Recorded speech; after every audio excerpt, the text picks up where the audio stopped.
सबसे सबसे पहले आपसे प्रधानमंत्री मिले जब ये असाइनमेंट आपको मिली तो उन्होंने क्या कहा आपसे? उन्होंने कहा कि मैं तो नीति आयोग से मेरा टर्म ख़त्म हो गया था तो मैं जा रहा था, मैं सोच रहा था भारत पूरा घूमूंगा, हिमालयज़ में जाऊंगा, थोड़ा उत्तराखंड घूमूंगा, थोड़ा कश्मीर घूमूंगा। तो उन्होंने कहा कल आप जाके ज्वाइन करिए वो G20। तो मुझे तो पहले समझ में नहीं आया कि G20 में क्या करना है मुझे।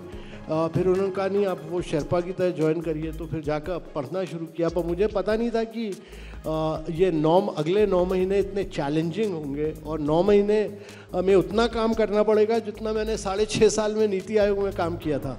तो वो 9 महीने was equivalent to 6.5 years of hard work. तो बहुत ही टफ और बहुत ही चैलेंजिंग, और ये एक कंप्लीटली नया काम था क्योंकि अभी तक तो मैं डोमेस्टिक एरिया में काम करता था, ये ज़्यादा डिप्लोमेटिक और नेगोशिएशंस का काम था।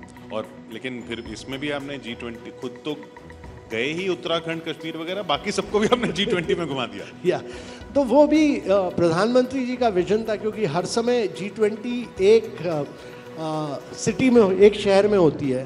अब जैसे कि इटली में केवल रोम में हुई और जापान में ओसाका में हुई, पर प्रधानमंत्री जी का विजन ये था कि G20 जब भारत में आ रही है तो इसको पीपल्स प्रेसिडेंसी करें।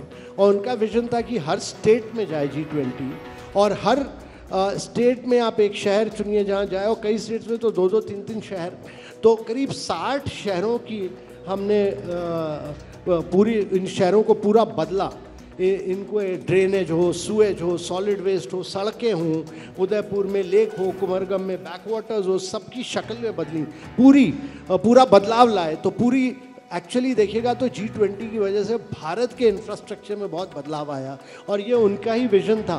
हम लोग तो पहले घबराए बहुत, पर उनका निर्देश था कि इसको करना है। और दूसरा एक पीपल्स प्रेसिडेंसी, तो हर स्कूल, हर कॉलेज, हर यूनिवर्सिटी में ले गए, मॉडल G20s की, ऐसे कॉन्टेस्ट किए, यूनिवर्सिटी कनेक्ट किया। तो एक उनका विजन था जिसको इम्प्लीमेंट किया गया। अगर दोबारा अवसर मिले और मैं अपने यूथ में वापस जाऊं तो मैं तो एक स्टार्टअप्स करके एक एंटरप्रेन्योर बनना चाहूँगा। तो बचपन कहीं ऐसी कोई चीज़ जो आपने सोची हो कि ये करना चाहिए, वो किसी और तरीके से आपके पास आई हो? देखिए मैं तो जब भी फिर मैं आपको कहानी बताता हूँ। उस समय क्या हुआ कि केरला में एक दिन एक सडनली मेरे पास फ़ोन आया कि प्रिंसिपल सेक्रेटरी प्रधानमंत्री जी के बात करना चाहते हैं। तो ब्रिजेश मिश्रा जी लाइन पे आए और उन्होंने कहा कि प्रधानमंत्री जी आना चाहते हैं हॉलीडे के लिए। हाँ, वो जो तो वो कुमरगम में आए, 7-8 दिन रहे, पर उन्होंने कहा कि कोई पॉलिटिशियन नहीं आएगा, कोई ऑफिसर नहीं आएगा, आप अकेले सारा ऑर्गेनाइज कीजिए, आप अकेले सारा कीजिए क्योंकि ये उनकी हॉलीडे है।